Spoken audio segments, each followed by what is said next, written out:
আসসালামু আলাইকুম ওরহমতুল্লাহ। আলহামদুলিল্লাহ রবিল আলমিন ওসসালাতু ওয়াসসালামু আলা রসুলিহি মুহাম্মদ ওয়া আলা আলিহি ওয়া আসহাবিহি আজমাইন। আলহামদুলিল্লাহ, আল্লাহর কাছে হাজার কোটি শুকরিয়া যে আল্লাহ তাআলা রমজানের পর আবার এই কোরআনের কারণে মানে এই কোরআনের মাধ্যমে আল্লাহ তাআলা আমাদেরকে একসাথে হওয়ার তৌফিক দান করেছেন। এর জন্য সকলে শুকরিয়া আদায় করি। আলহামদুলিল্লাহ, আজকে যেহেতু আমাদের প্রথম ক্লাস, আজকে আমরা আবার সে প্রথম থেকে শুরু করব। একদম প্রথম থেকে আলিফ বাতা থেকে আমাদের ক্লাসটি ইনশাল্লাহ শুরু হবে। তার আগে কিছু কথা বলে নিই। আমাদের এই ক্লাসটা থাকবে হচ্ছে হলো 25 মিনিটস, 30 মিনিট। তবে হচ্ছে এটা আহ আপসেট হওয়ার ভয়ের কিছু নেই, কারণ হচ্ছে আমরা একটা ক্লাস 2 দিন করব ইনশাআল্লাহ। ঠিক আছে, সপ্তাহে যেহেতু 2 দিন ক্লাস, বুধবার আর বৃহস্পতিবার, তো সেই হিসেবে আমাদের প্রথম বুধবারে আমরা পড়াটা দিব, নতুন পড়া দিব, মানে নতুন পড়া নিয়ে আমরা পড়বো। তারপরের দিন আমরা অনুশীলন আমরা সবার থেকে ইনশাল্লাহ শুনবো। ঠিক আছে, যাতে আরো প্র্যাকটিস হয়। এবং তার পরবর্তী যে সময়টা, আহ বৃহস্পতিবারের পরে শুক্র শনি রবি, এটাতে আমরা একদম ভরপুর এটা প্র্যাকটিস করব, যাতে আমাদের পড়াটা আমাদের আয়ত্তে এসে পড়ে। ঠিক আছে, একটা হচ্ছিল জানা, আরেকটা হচ্ছিল আমাদের আহ আমাদের মুখের মধ্যে এটাকে নিয়ে আসা, প্র্যাকটিসে নিয়ে আসা। যেহেতু কোরআনটা একদমই সহজ, হ্যাঁ, বুঝতে একদমই তেমন কিছু লাগে না। তবে এটা পড়তে হয়, মুখে নিয়ে আসতে হবে। যেহেতু আমাদের মাতৃভাষা বাংলা, স্বাভাবিকভাবে যে কোনো ভাষা আয়ত্তের জন্য প্রথম আমাদের মুখে নিয়ে আসতে হয়, বারবার প্র্যাকটিস করতে হয়, মুখ দিয়ে বলতে হয়। আমরা একটা সপ্তাহ এরকম ভাবেই ইনশাল্লাহ প্র্যাকটিস করবো আর কি। তো আজ আমাদের প্রথম হচ্ছিল হুরুফ অ্যান্ড মাখারিজ ফাউন্ডেশন। আলহামদুলিল্লাহ, মহান আল্লাহ তাআলা আমাদেরকে অসংখ্য নিয়ামতের মধ্য থেকে বড় একটি নিয়ামত কোরআন শিখার সুযোগ দিয়েছেন। এই মহা গ্রন্থ কিয়ামত পর্যন্ত মানব জাতির জন্য হেদায়াত, রহমত এবং সাফল্যের পথ প্রদর্শক। কোরআন শুধু পড়ার জন্য নয়, বরং তা বুঝে শুদ্ধভাবে তেলাওয়াত করে এবং বিধান অনুযায়ী জীবন পরিচালনার জন্য নাজিল হয়েছে। আল্লাহ তাআলা কোরআনে বলেন, ওয়ালাকাদ ইয়াসসারনাল কুরআন লিযিকরি ফাহাল মিন মুদ্দাকির। আমি কোরআনকে উপদেশ গ্রহণের জন্য সহজ করে দিয়েছি, অতএব কোনো উপদেশ গ্রহণকারী আছে কি? এটা হচ্ছে হলো আমাদের একটি অনুপ্রেরণা বা উৎসাহমূলক কথা। কোর্সের মূল বিষয় আরবি 29টি হরফ, এটা তো আমরা সবাই জানি। এই এখন এই ক্লাসে আমরা, এই ক্লাসে না মানে প্রথম যে কয়েকদিন আমরা আরবি 29টি হরফ পুরোপুরিভাবে শিখবো ইনশাল্লাহ। তারপরে আমাদের উদ্দেশ্য হবে হচ্ছে যে প্রতিটি হরফ সঠিক উচ্চারণে শেখা। আমরা হরফটা উচ্চারণ করছি যাতে আমাদের হরফের উচ্চারণটা যেন সহিশুদ্ধ এবং ঠিক থাকে আর কি। তো এখানে লেখা যে হরফ 3 ভাবে পড়া হয়। এই যে আরবি যে আমরা 29টি হরফ, আরবি 29টি হরফ কিন্তু 3 ভাবে উচ্চারণ হয়। কি কি ভাবে উচ্চারণ হয়? কিছু হরফ দেখবেন টান ছাড়া, কোনো টান নেই। যেমন আমি যদি বলতে চাই আলিফ, এই আলিফে কিন্তু কোনো ধরনের মাদ নেই, কোনো ধরনের টান নেই, খুব দ্রুত। আবার কিছু হরফ দেখা যাচ্ছে স্বল্প টান, অর্থাৎ বা অল্প টান। আবার কিছু হরফ দেখা যাচ্ছে অনেক দীর্ঘ টান দিয়ে পড়তে হয়, যেরকম জিম, আইন। তো এরকম দীর্ঘ টান দিয়ে পড়তে হয়। যেহেতু আমরা এই রমজানের পরবর্তী যে আমাদের এখনের যে ক্লাস, আমরা খুব ডিপলি পড়বো, ডিপলি আলোচনা তো থাকবে ইনশাল্লাহ, তার সাথে সাথে আমাদের প্র্যাকটিসটাও কিন্তু অনেক বেশি থাকবে, এবং ডে ওয়াইজ আমি ইনশাল্লাহ ভাগ করে দেবো। এই হচ্ছিল দীর্ঘ টান। ইনশাল্লাহ ধাপে ধাপে কিভাবে আমরা সহজভাবে সুন্দরভাবে এটা আত্মবিশ্বাসের সাথে তেলাওয়াত করতে পারি, এটাই হচ্ছিল আমাদের মূল লক্ষ্য। তো আমাদের আজকের ক্লাস ইনশাল্লাহ সেটা হচ্ছে যে আজকে আমরা যে হরফটি শিখবো সেটি হচ্ছিল আলিফ। এই হরফটির নাম আলিফ। তো এই হরফটার উচ্চারণটা কিভাবে হয়? সেটি হচ্ছে সামনের উপরের দাঁত, নিচের ঠোঁটের পেট, বাতাস চালু, মুখে হাসি ভাব। এইটা হচ্ছিল একদম সহজভাবে। অর্থাৎ যদি আমি প্র্যাকটিক্যালি দেখাই, সেটা হচ্ছে হলো সামনের উপরের দাঁত, এই যে, এই আমাদের সামনের উপরের দাঁত, ঠিক আছে, নিচের ঠোঁটের পেট এইভাবে লাগবে, হুম, আর বাতাসটা বের হবে, আর মুখে হাসি পাবে, মানে আলিফ, আলিফ, আলিফ। ঠিক আছে, বাতাসটা একটু কন্টিনিউ বের হতে থাকবে আর কি। আলিফ, দ্রুত, আলিফ। তারপরে হচ্ছিল প্রত্যেকটি হরফের সাথে আমাদের 6টি উচ্চারণ। ঠিক আছে, যেমন আ, ই, উ, আন, ইন, উন। আমার সাথে সাথে একটু সবাই বলেন। আ, ই, উ, আন, ইন, উন। ঠিক আছে, আবার আ, ই, উ, আন, ইন, উন। এটা তো একদমই সহজ, ইনশাআল্লাহ আশা করি এত কষ্ট হবে না আর কি। তার পরবর্তী যে আমরা হরফটি দেখব সেই হরফটি হচ্ছে হলো বা। বা, বা, বেশি টান হচ্ছে না, একদম অল্প টান। বা, বা।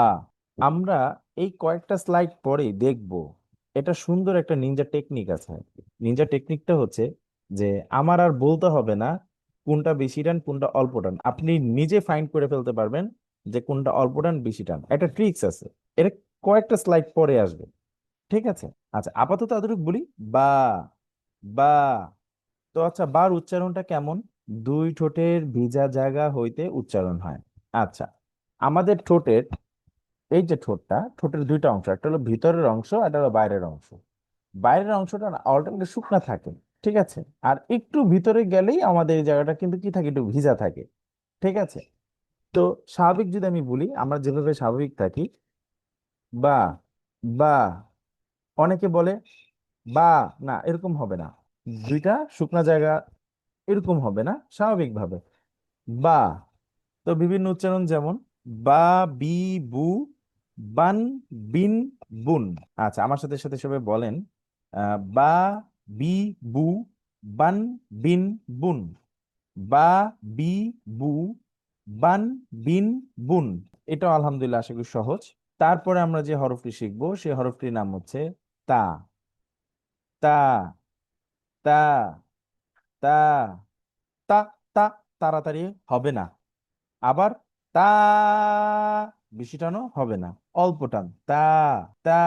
যদি উচ্চারণটা দেখি, বাংলায় যে ত আছে, এই যে আমরা বাংলাতে যে ত, সেই ত এর মতো উচ্চারণ তা। মানে এটার মধ্যে আলাদা কোনো জটিলতা নেই আর কি, যদি বলতে হয় কোনো ধরনের জটিলতা নেই আর কি। যদি এটা বিভিন্ন উচ্চারণ দেখি, তা, তি, তু, তান, তিন, তুন। তা, তি, তু, তান, তিন, তুন। সবাই আমার সাথে সাথে ট্রাই করতে পারেন, চেষ্টা করতে পারেন। তা, তি, তু, তান, তিন, তুন। তা, তি, তু, তান, তিন, তুন। আশা করি আলহামদুলিল্লাহ আমাদের সাথে যারা আছেন তারা ট্রাই করছেন, কোনো টেনশন কোনো চিন্তার কিছু নেই। তার পরবর্তী হরফে দেখছি, যাচ্ছি। আচ্ছা, এর আগে আমরা একটু রিভিশন দিয়ে আসি। আগের পেজে যে আমরা হরফগুলো দেখলাম, আমরা প্রথম হরফটি পড়েছি আলিফ। তারপরে যে হরফটি পড়েছি বা, নৌকার মতো নিচে একটি ফোঁটা। ঠিক আছে, এটাকে আরবিতে নোক্তা বলে। যার যেটা মনে চায় সেটাই বলুক, আমার কথা হচ্ছে যে সহজ হইতে হবে। তো একটি নৌকার নিচে একটা নোক্তা থাকলে হচ্ছিল বা, উপরে দুইটা ফোঁটা থাকলে তা, আর নিচে আর উপরে যদি দুই নোক্তা তিন নোক্তা থাকে, উপরে যদি তিন নোক্তা হয় বা তিন ফোঁটা হয় তাহলে এটার নাম হচ্ছে তা। তা, এই হরফের নাম তা। বেশিও না আবার কম টানো না, টান ছাড়াও না আবার বেশি টানো না, মধ্যম, কম টান আর কি। তা, তা। আচ্ছা, এটার উচ্চারণটা দেখি, এটার উচ্চারণটা একটু, যেহেতু নরম করে উচ্চারণ করতে হয় তাহলে একটু দেখি। জিহবার আগা, এই যে জিহবার আগাটা, ঠিক আছে, জিহবার এই যে সামনের অংশ, দাঁতের আগা। দাঁতের আগা হচ্ছে হলো এই যে আমাদের যেই দাঁত আছে না, দাঁতের যেই এই অংশটা, হ্যাঁ, মারি না, উপরের অংশটা। আচ্ছা, তো আমরা এটা লাগাই। আমি আমার ছোট বাচ্চাদেরকে শিখাই যে তো মাঝে মাঝে ভুল হয়ে গেলে আম্মু আব্বুর এমন করে জিহ্বা একটা কামড় দেয়, ঠিক এভাবে। তারপরে আমরা উচ্চারণ করি তা, অটোমেটিক নরম আওয়াজ হয়ে যাবে, এটা শক্ত হওয়ার কোনো সুযোগই নেই। খালি জিহ্বার দাঁতের সাথে লাগালে এটা অটো নরম হয়ে যাবে। তা, তা, তা।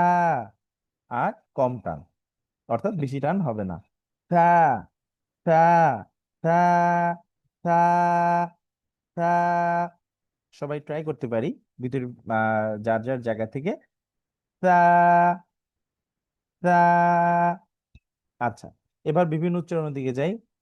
থা, থি, তু, থান, থিন, তুন।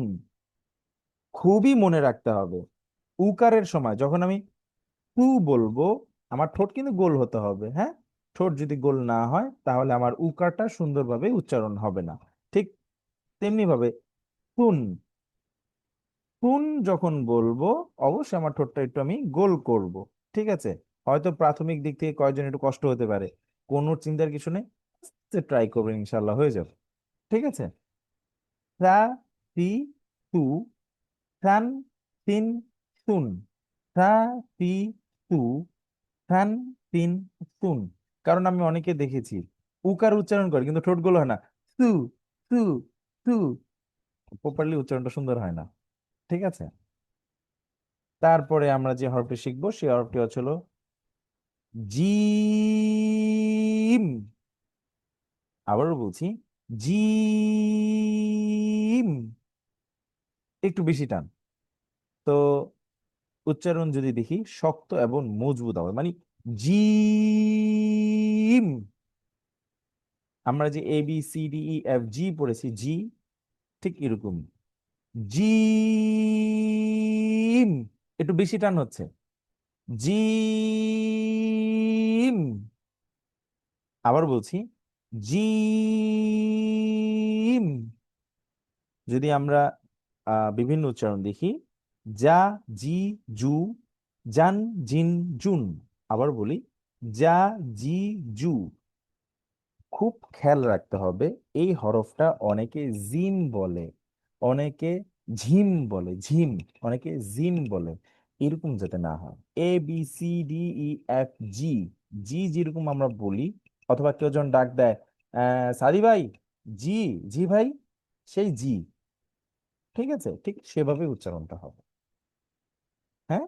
আচ্ছা, জিম, যা, জি, জু, জান, জিন, জুন। এই যে এখানে যে উকারটা এসেছে, উকারের সময় অবশ্যই ঠোঁট আমরা গোল করব। ঠিক আছে। যা, জি, জু, জান, জিন, জুন, যা, জি, জু, জান, জিন, জুন। আবারও বলছি, যা, জি, জু, জান, জিন, জুন। এই হচ্ছে বিভিন্ন উচ্চারণ জিমে। জিমটা সহজ। ঠিক আছে। এইবার চলেন আসি কোন হরফটা। আমরা তো এতক্ষণ যে হরফগুলো পড়লাম, আলিফ পড়েছি টান ছাড়া, বা, তা, সা পড়েছি একটু টান আছে, বা, তা, সা। তারপর এই জিমটাতে এসে আমরা দীর্ঘ টান দিলাম, জিম। তো এইবার আসি, এটার মধ্যে ট্রিক্সটা কি আছে যেটা সুন্দরভাবে এটাকে জাস্ট খালি আমরা নিজেরা নিজেরা আমরা ধরে ফেলবো যে এটা বেশি টান হবে নাকি কম টান হবে। তো আরবি হরফ পড়ার ধরন, আরবি সাধারণত তিন ভাবে পড়া হয়। তো তিন ভাবে কি ছিল, প্রথমটা ছিল আমাদের টান ছাড়া, তাই না?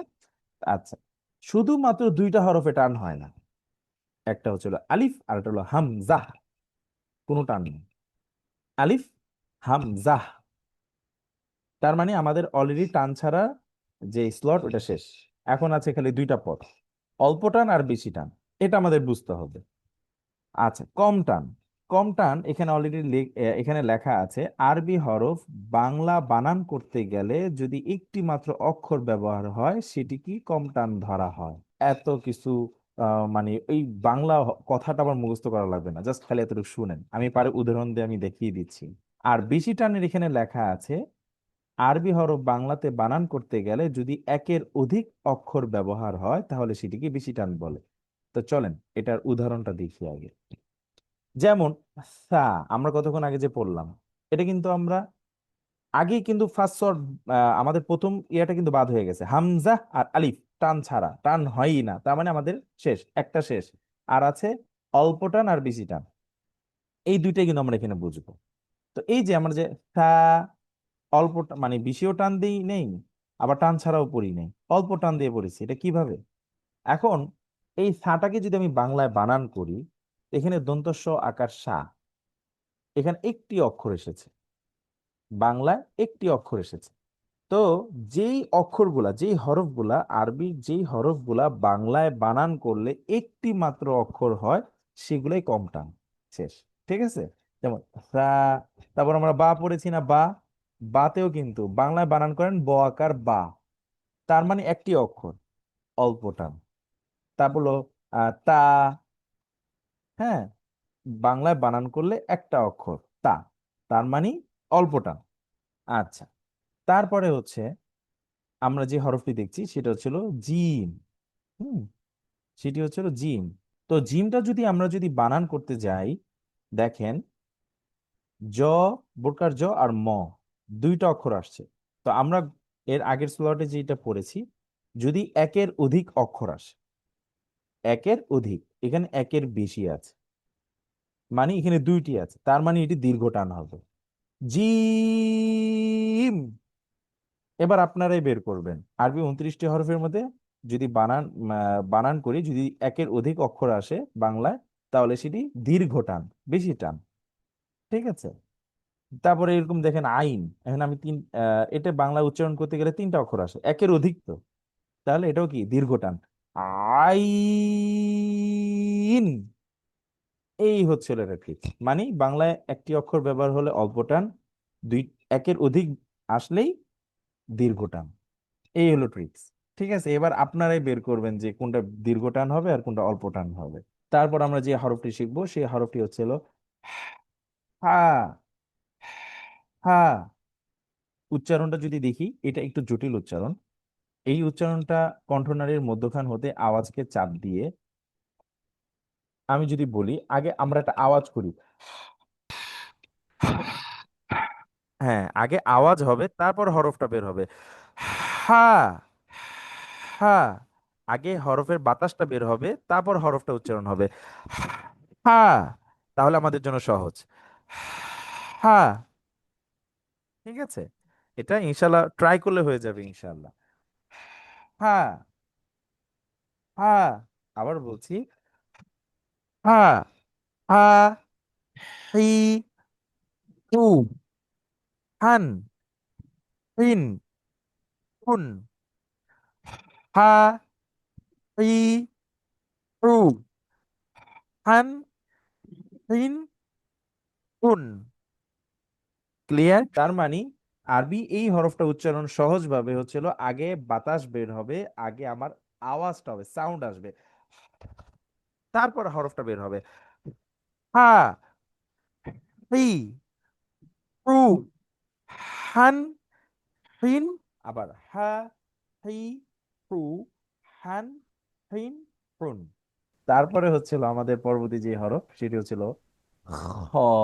এই হরফটির নাম হ। আমরা সর্দি লাগলে আমরা একটা মানে কফ ফালানোর আগে একটা আওয়াজ করি। ঠিক আছে, এই আমি এর রমজানে বলেছিলাম, এই হরফটি বেশিক্ষণ আওয়াজ করলে গলার একটা জায়গায় জ্বলে ওঠে, তখন বুঝবেন যে ও খটা এই জায়গা থেকেই উচ্চারণ হয়। তো হ, হ, হ উচ্চারণ যদি দেখি কণ্ঠনালীর শেষ ভাগ হতে, তো আমি শেষ ভাগ ভিডিওতে বোঝানো সম্ভব না, তবে হচ্ছে হলো আপনি যদি বেশিক্ষণ যদি এরকম আওয়াজ করেন তাহলে দেখবেন আপনার গলার একটা জায়গা জ্বলবে, তখনই বুঝবেন যে না, ও আচ্ছা এই হরফটা সেই জায়গা থেকে উচ্চারণ হয়, এটাই কণ্ঠনালীর শেষ ভাগ।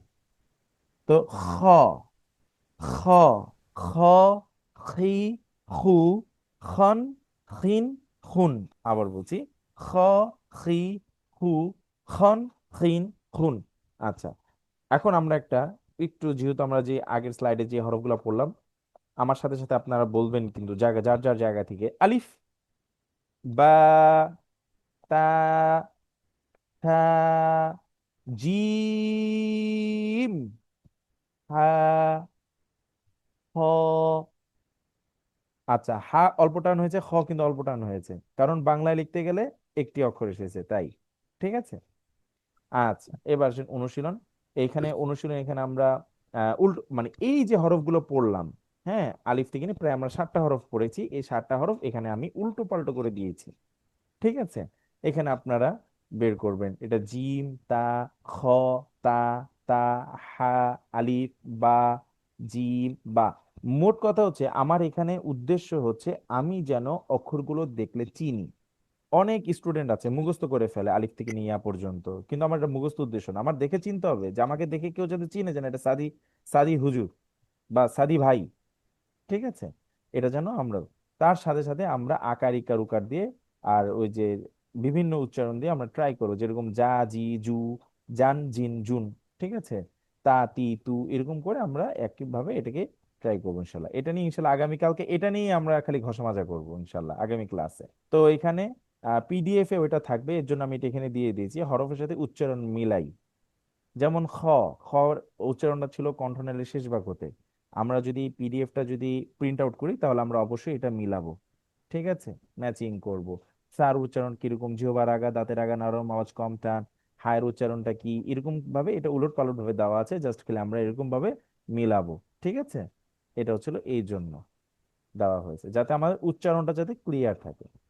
আগামী ক্লাস হচ্ছিল আমাদের আহ দাল, রাল, র, জা, সিন, শিন, বিভিন্ন উচ্চারণ শিখবো, তার সাথে সাথে সঠিক উচ্চারণটা শিখবো ইনশাআল্লাহ। ঠিক আছে, এই পড়াটা কিন্তু আমরা আগামীকালকে না, তারপরের বুধবার, মানে আগামী সপ্তাহের বুধবারে ইনশাআল্লাহ। অনেক লম্বা সময়, না শিখে কোনো উপায় নেই। পিডিএফ এ লেখার প্র্যাকটিসের একটা আমি এবার করে দিয়েছি। ঠিক আছে, আমরা আজকে যে হরফগুলো শিখলাম, আলিফ থেকে নিয়ে সে খ পর্যন্ত 60টি হরফ, এই 60টি হরফ আমরা লেখাও প্র্যাকটিস করব। যেহেতু আমরা যদি প্রিন্ট আউট করি, আমরা সেখানে লিখবো, লিখে হোয়াটসঅ্যাপে এই যে যেভাবে হোমওয়ার্ক জমা দিতে হয় ইনশাল্লাহ, কারণ আমি বলে দিয়েছিলাম যে এই এই রমজানের পরে আমরা পড়ার সাথে সাথে লেখাটাও প্র্যাকটিস করব। ঠিক আছে, তো আজকে ক্লাস এতটুকু ইনশাল্লাহ। আসসালামু আলাইকুম রহমতুল্লাহি ওবরাকাতুহ। আলহামদুলিল্লাহি ওয়াহদা ওয়াসসালাতু ওয়াসসালামু আলা রাসূলিল্লাহ মান লা নাবিয়্যা বা'দা ওয়া আলা আলিহি ওয়া সাহবিহি আজমাইন আম্মা বা'দ।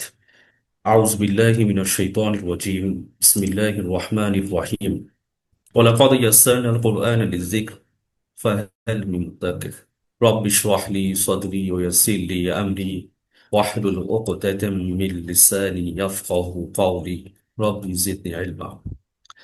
মহান আল্লাহ সুবহানাহু ওয়া তাআলার কাছে অজস্র লক্ষ কোটি শুকরিয়া জ্ঞাপন করছি এজন্য দীর্ঘ রমাদান মাস আমরা সম্পন্ন করে আমরা আবারও আমাদের মানে প্রাণিক প্রোগ্রাম, কোরআনিক ল্যাঙ্গুয়েজ, শব্দ শব্দ কোরআনের ভাষা শিক্ষা কোর্স কোরআনের আলো ফাউন্ডেশন আয়োজিত অংশগ্রহণ করতে পেরেছি, এই জন্য বলছি আলহামদুলিল্লাহ। তো আজকে হচ্ছে আমাদের হলো 31 নম্বর ক্লাস, এবং আজকে 1 তারিখ। আজকে থেকে আমাদের 31 নম্বর ক্লাস শুরু হলো। আল্লাহ সুবহানাহু ওয়া তাআলা আমাদের এই কোরআন শেখার যাত্রাকে আরো বেশি মসৃণ করে দিন, যাতে করে আমরা কোরআন থেকে কোরআনের যে মধু সেটা যেন আহরণ করতে পারি, এবং কোরআনের আলোয় যেন আমরা নিজেদেরকে যেন আলোকিত করতে পারি, সেই তৌফিক আল্লাহ সুবহানাহু ওয়া তাআলা আমাদেরকে দান করুন। আমরা প্রথমত যে কাজটি করব সেটি হচ্ছে প্রিভিয়াস ক্লাসেস প্রিভিউ, অর্থাৎ আমরা রমাদান মাস জুড়ে যা যা শিখেছি তোর মধ্যে হচ্ছে নামাজে পঠিত দোয়া সমূহ সূরা, তারপর আমরা শিখেছি দোয়া। প্রায় আমরা কোরআন থেকে নয় 9টা দোয়া আমরা শিখেছি শব্দে শব্দে, এবং কোরআন অধ্যয়নের গুরুত্ব আমরা শিখেছি, এবং কোরআন অধ্যয়নের গুরুত্ব রিলেটেড প্রায় 29 ধরনের আয়াত আমরা এর সাথে পরিচিত হয়েছি শব্দে শব্দে। তো আজকে আপনাদেরকে শুধুমাত্র কোরআন অধ্যয়নের গুরুত্ব রিলেটেড যে আয়াতগুলো আমরা শিখেছিলাম, অর্থাৎ 18 থেকে 26 নম্বর ক্লাস পর্যন্ত যে সকল কোরআনের কোরআন পড়ার যে গুরুত্ব, কোরআন অধ্যয়নের যে গুরুত্ব, কোরআন নিয়ে চিন্তা করা, তাদাব্বুর করা, এই রিলেটেড যে আয়াতগুলো আমরা পড়েছিলাম সেটা আমরা একটু এক ঝলকে একবার একটু দেখে নিব। আউযু বিল্লাহি মিনাশ শাইতানির রাজিম। প্রথমত সূরা আলাকের 96 নম্বর সূরা 1 থেকে 5 নম্বর আয়াতে আমরা শিখেছিলাম ইকরা বিসমি রব্বিকাল্লাযী খলাক। ইকরা পড়ো, বিসমি নামে, কার নামে? আপনার রবের নামে, রব্বিকা আপনার রবের নামে, আল্লাযী খলাক যিনি সৃষ্টি করেছেন। খলাকাল ইনসানা মিন আলাক। খলাকাল ইনসানা মিন আলাক যিনি সৃষ্টি করেছেন মানুষদেরকে মিন আলাক রক্ত জমাট পিণ্ড থেকে। ইকরা আপনি বলুন, অরব্বুকাল আকরম সম্মানিত আপনার প্রতিপালকের নামে। আল্লাযী আল্লামা বিল কলাম যিনি আল্লামা শিক্ষা দিয়েছেন, বিল কলাম কলমের মাধ্যমে। আল্লামাল ইনসানা মা লাম ইয়ালাম যিনি শিক্ষা দিয়েছেন মানুষদেরকে মা লাম ইয়ালাম যা তারা জানতো না। এই আয়াতের মাধ্যমে আমাদের শিক্ষাটা কি, আমাদের লেসনটা কি? আল্লাহ সুবহানাহু ওয়া তাআলা মুহাম্মদ রাসূলুল্লাহ সাল্লাল্লাহু তাআলা আলাইহি ওয়াসাল্লামের উপর যখন কোরআনকে অবতীর্ণ করেন, সেই কোরআন অবতীর্ণ করার প্রথম যে শব্দ সেটি হচ্ছে ইকরা, পড়ো। আপনি পড়ুন, আপনি অধ্যয়ন করুন। এখন তিনি অধ্যয়ন করবেন, কাকে অধ্যয়ন করবেন, কি অধ্যয়ন করবেন? বলা হচ্ছে বিসমি রব্বিকাল্লাযী খলাক, যিনি আপনাকে সৃষ্টি করেছেন, আপনি তার নামে আপনি পড়ুন। তার মানে কি? প্রথম পড়াটা হচ্ছে আল্লাহকে নিয়ে ভাবা, আল্লাহকে নিয়ে চিন্তা করা, আল্লাহকে নিয়ে গভীরভাবে মনোনিবেশ করা, আল্লাহকে, আল্লাহ সম্পর্কে পরিচয় জানানো। যার কারণে বলা হয় তো আপনি এই বইটা পড়ুন, আল্লাহ সম্পর্কে আপনি ভাবুন, যিনি আপনাকে সৃষ্টি করেছেন তাকে নিয়ে আপনি অধ্যয়ন করুন, তাকে নিয়ে আপনি চিন্তা করুন। পরের দেখেন 3 নম্বর আয়াতে যে ইকরা, তাহলে এখানে ইকরা কয়বার আসছে? 2বার আসছে। এখানে একটা ইকরা, এখানে একটা ইকরা।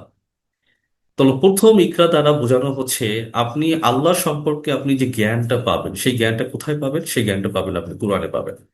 আমি আপনাকে সেই কোরআনের মাধ্যমে আমার সম্পর্কে আমি আপনাকে আরো সবিস্তরে আপনার সামনে তুলে ধরবো। এবং দ্বিতীয় যে ইকরা, এই দ্বিতীয় ইকরাটা হচ্ছে আপনার ইনার নলেজ, অর্থাৎ আপনার ভেতর যে অন্তর্নিহিত যে জ্ঞান, সেই জ্ঞানের মাধ্যমে আপনি আল্লাহকে আবিষ্কার করবেন।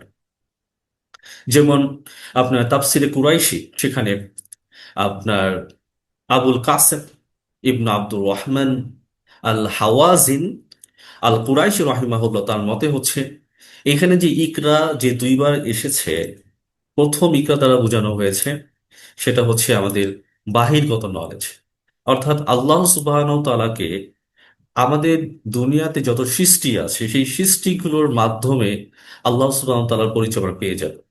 যার কারণে আল্লাহ সুবহানাহু ওয়া তাআলা কোরআনের বিভিন্ন আয়াতে তিনি বলেছেন, তোমরা আহ, আকাশের দিকে তাকাও, তোমার জমিনের দিকে তাকাও, তোমরা হচ্ছে রাত দেখো, তোমরা তোমরা হচ্ছে দিন দেখো, কিভাবে কিভাবে আমি দিনের ভিতর রাতকে আমি প্রবেশ করে দিয়েছি, আবার রাতের ভেতর কিভাবে আমি দিনকে প্রবেশ করে দিয়েছি। আর এগুলো হচ্ছে যারা জ্ঞানী সম্প্রদায় তাদের জন্য হচ্ছে এগুলো নিদর্শন। তাহলে এই যে আপনি বাহিরের নলেজ দিয়ে আপনি যে জ্ঞান পাচ্ছেন, এই জ্ঞানের মাধ্যমে আল্লাহ সম্পর্কে আপনার জ্ঞান দৃঢ় হচ্ছে। যখন আল্লাহ সুবহানাহু ওয়া তাআলা সম্পর্কে আপনার জ্ঞানটা দৃঢ় হচ্ছে, তখন অটোমেটিক তার কাছে মাথা নত করার যে প্রবণতা, সেটা কিন্তু তখন অটোমেটিক বেড়ে যাবে। যার কারণে একজন জ্ঞানী ব্যক্তির তার দেওয়া যে সাজদা, আর একজন না বুঝে না জেনে দেওয়ার যে সাজদা, কখনো এটা এক হতে পারে না। তৃতীয় যে ইকরা, ইকরা রাব্বুকাল আকরাম, এভাবে করে আমি যখন জ্ঞান যখন পাচ্ছি, সেই জ্ঞান পেতে পেতে আল্লাহ সম্পর্কে তখন আমার সেন্স ধীরে ধীরে তীব্র হবে। কখন? যখন তাকে নিয়ে আমি মেডিটেশন করব, তাকে নিয়ে যখন আমি গভীরভাবে যখন তাকে নিয়ে আমি চিন্তা ভাবনা করব। এবং স্বাভাবিক এই আয়াতগুলো যখন নাজিল হয়েছে, তখন তো এই 5টা আয়াতে এমন কোনো আপনার হচ্ছে নির্দেশনা নাই যে নির্দেশনা নিয়ে আল্লাহ সুবহানাহু ওয়া তাআলা রাসূল ইসলামকে ভাবাবেন। তখন তো মাত্র এই 5টা আয়াত নাজিল হলো, তাহলে কি ভাববেন উনি? উনি ভাববেন হচ্ছে তার প্রতিপালককে নিয়ে, তার সৃষ্টিকর্তাকে নিয়ে, যিনি তাকে সৃষ্টি করেছেন। শুধু তাকে না, পৃথিবীর যত মানুষ, খলাকল ইনসান, পরেই বলা হয়েছে যত মানুষ আছে সকল মানুষকে যিনি সৃষ্টি করেছেন। মিনা আলাক, তা আলাক মানে রক্তপিণ্ড। তা চিন্তার হচ্ছে আরেকটা খোরাক, এই খোরাকই আল্লাহ সুবহানাহু ওয়া তাআলা আমাদেরকে তিনি জানিয়ে দিচ্ছেন। তাহলে আমরা যখন কোরআনটা পড়া শুরু করলাম, কোরআন নিয়ে একইভাবে আপনি ধরুন যে আপনি এখন আপনার উপর কোরআনটা নাজিল হলো, আল্লাহ চাচ্ছেন তার সম্পর্কে, আল্লাহ সম্পর্কে আপনার ভিতর সেই জ্ঞানটা দিতে। আমরা কি সেই জ্ঞান কি নিব না? মোহাম্মদ রসুল্লাহ সাল্লাল্লাহু আলাইহি সাল্লাম যেভাবে করে এই জ্ঞানটা নিয়েছিলেন, আমরা কি সেই জ্ঞানটা কি নিব না? অবশ্যই আমরা সেই জ্ঞানটা নিব। চলে যাচ্ছি আমরা সূরা কসাসের 28 নম্বর সূরা 85 নম্বর আয়াত। ইন্নাল্লাযী ফারাদা আলাইকাল কুরআন, নিশ্চয়ই যিনি ফারাদা নির্ধারণ করেছেন, ফরজ করেছেন, আলাইকে আপনার উপর, আল কোরআন, কোরআনকে যিনি ফরজ করেছেন, নির্ধারণ করেছেন। এর ফরজ মানে কি? যিনি, মানে এই কোরআনটা আপনি আপনার জীবনে বাস্তবায়ন করবেন, কোরআনটাকে আপনি আপনার জীবনে অ্যাপ্লাই করবেন, সেই অ্যাপ্লাই করাটা হচ্ছে ফরজ। রদ্দুকাইলা মাদ, তিনি আপনাকে অবশ্যই আপনাদেরকে প্রত্যাবর্তন করে নেবেন। কুল, আপনি বলে দিন, রব্বি, আমার রব, আলামু মান জাআ বিল হুদা, আমার রবই ভালো জানেন কে হেদায়েত নিয়ে এসেছে, অমান হুয়া ফি দালালিম মুবিন, আর কি স্পষ্ট বিভ্রান্তিতে রয়েছে। তো আমরা যখন আল্লাহ সুবহানাহু ওয়া তাআলার কাছে যখন যাব, যখন আমাদের মৃত্যু ঘটবে, আমরা যতই নিজেদেরকে দাবি করি না কেন আমি হেদায়েতের উপর আছি, অমুক দল হেদায়েতের উপর আছে, কে হেদায়েতের উপর আছে এটা একমাত্র আল্লাহ সুবহানাহু ওয়া তাআলা ভালো জানেন।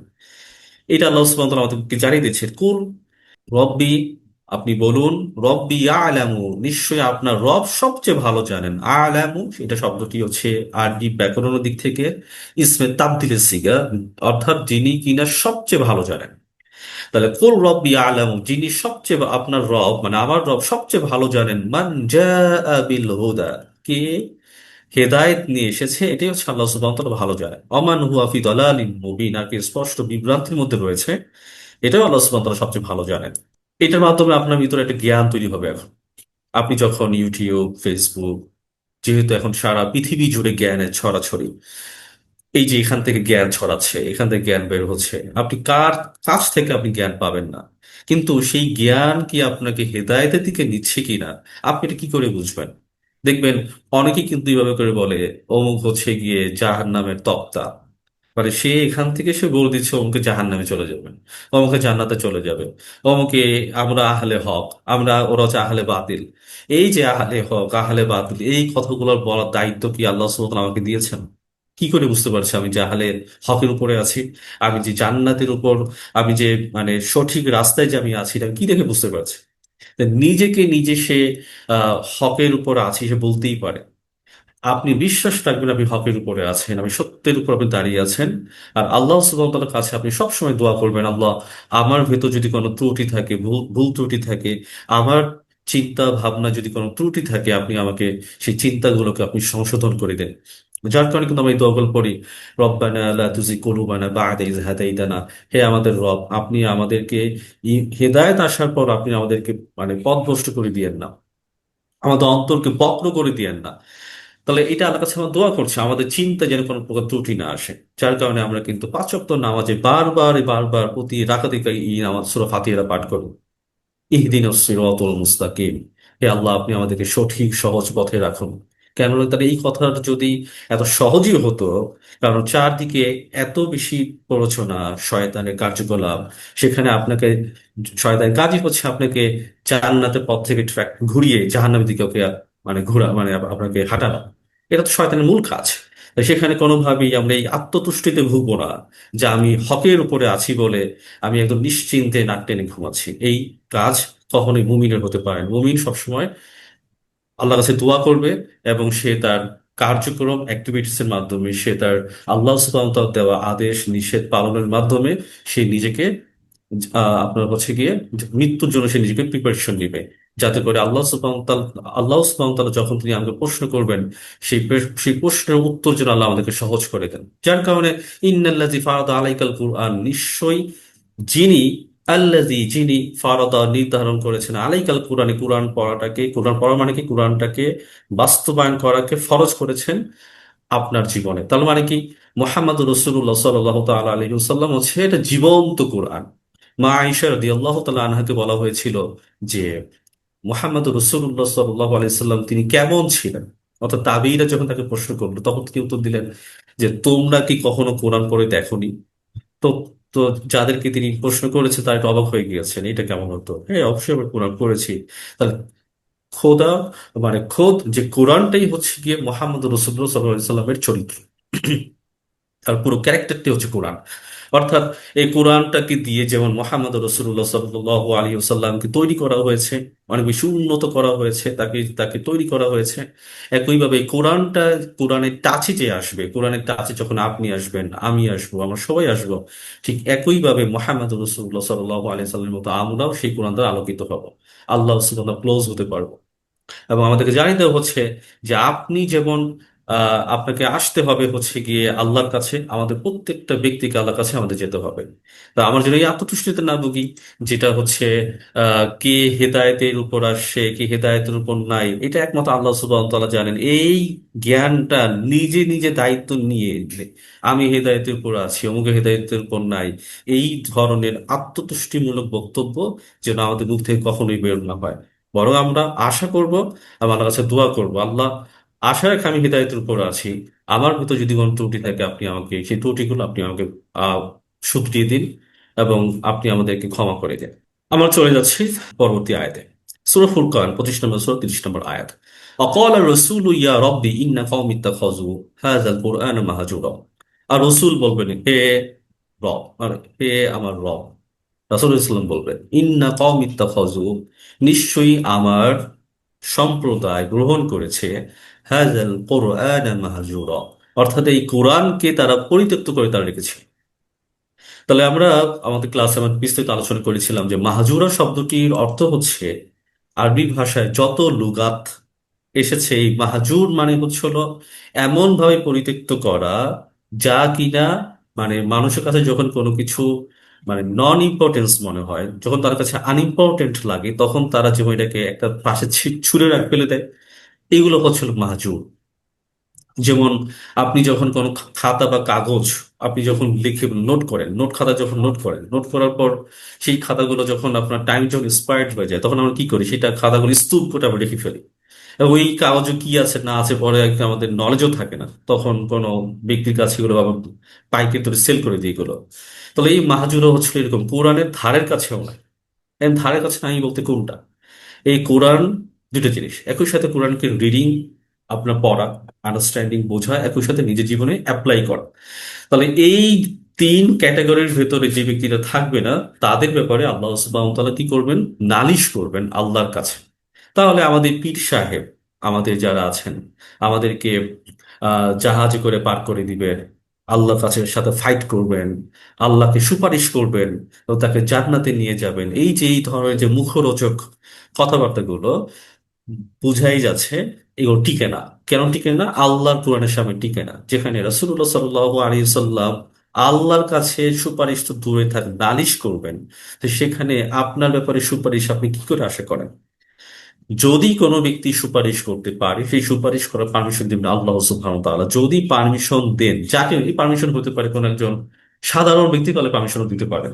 তুমি আল্লাহ তার একটা কোনো একটা অ্যাক্টিভিটিস, তার কোনো একটা কাজ আল্লাহর কাছে এত বেশি পছন্দ হয়েছে, আল্লাহ তাকে বললেন যে তুমি কিছু বলতে চাও কিনা বলো। আল্লাহ যে পারমিশন দেন হবে। তবে এইটা বেশি গুরুত্বপূর্ণ না, গুরুত্বপূর্ণ হচ্ছিল এইটা যে কেউ যদি আমার নামে নালিশ দিয়ে বসে, আমি ওখান থেকে বাঁচবো কিভাবে, ওখান থেকে বাঁচার উপায় কি? তাহলে আমি যার উম্মত মুহাম্মদ রাসূলুল্লাহ সাল্লাল্লাহু তাআলা আলাইহি ওয়াসাল্লাম, তিনি কিন্তু এই কথা বলেন নাই যে তোমরা ওটাকে অনুসরণ করো সেটাকে অনুসরণ করো। একটাই বক্তব্য, যে কোরআনকে তারা পরিত্যাগ করেছে, একটা কথাই শেষ। তা কোরআনকে যারা পরিত্যাগ করেছে, হে আমার রব, তোই আমার জাতি, তারা কোরআনকে পরিত্যাগ করে করে তারা রেখেছিল। তাই এই ব্যাপারে কি, এই ব্যাপারে আপনি যে সিদ্ধান্ত নেবেন সেটা আপনার কাছে। তাহলে এই নালিশ আল্লাহ সুবহানাহু ওয়া তাআলা যদি আমাদের দিকে এই নালিশটা এই করার পর আল্লাহ সুবহানাহু ওয়া তাআলার কাছে যদি আমরা আটকে যাই, আপনারা নিজেরাই প্রশ্ন করুন, আমরা কিভাবে আল্লাহর কাছ থেকে পরিত্রাণ পাবো?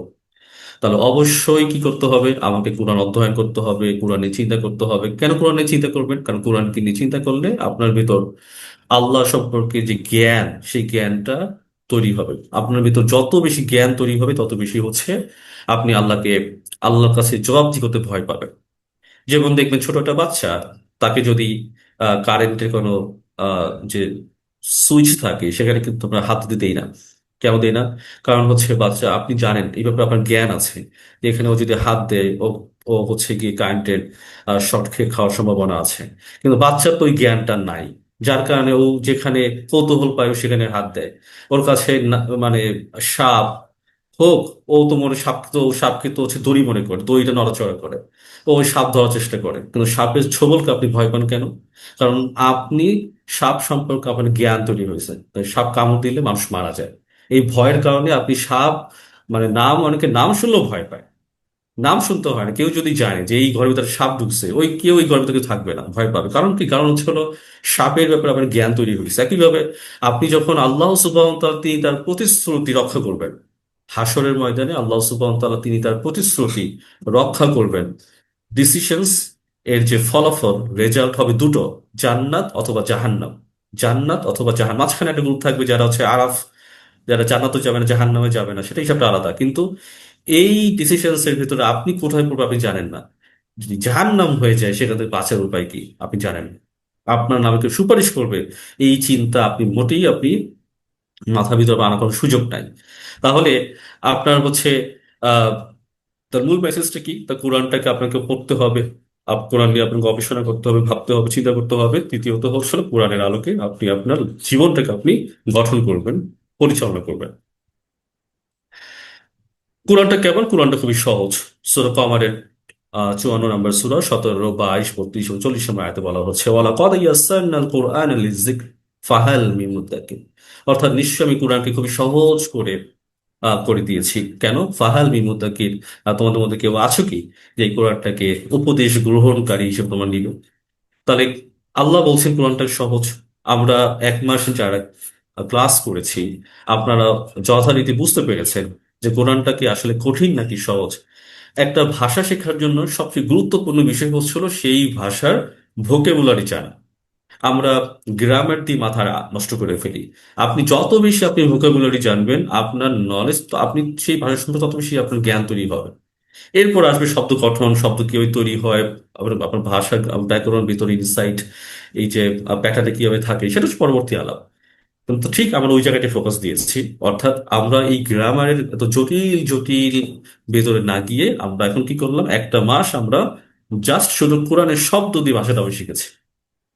এবং ইনশাআল্লাহ আজকে থেকে আমরা সেই এই অ্যারাবিকের যে ইনসাইড যে প্যাটার্নটা, মানে অ্যারাবিক গ্রামের যে প্যাটার্নটা একটু একটু একটু করে আমরা আস্তে আস্তে শিখবো, যাতে করে আহ কোরআনের যে সাগর, কোরআনের যে সমুদ্রতে যেন আমরা ডুব দিতে পারি, সেখান থেকে যেন আমরা কিছু মণিমুক্ত যেন আহরণ করতে পারি। সেই কারণে আমাদের গ্রামারটা শেখা প্রয়োজন, যাতে করে ভাষার সৌন্দর্য কতটাই মধুর আপনি যেন বুঝতে পারেন। কোরআন অধ্যয়নের গুরুত্ব।